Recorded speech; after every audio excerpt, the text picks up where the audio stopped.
والسابقون السابقون والسابقون السابقون المبادرون أولئك المقربون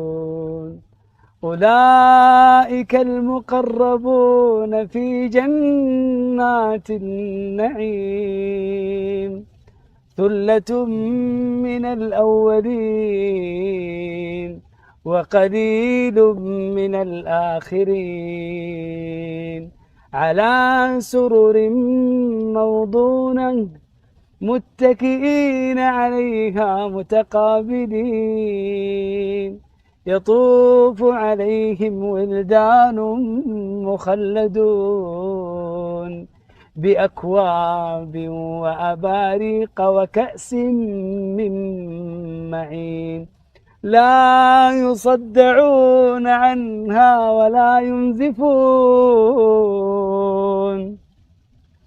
وفاكهة مما يتخيرون ولحم طير مما يشتهون وحور عين كأمثال اللؤلؤ المكنون جزاء بما كانوا يعملون.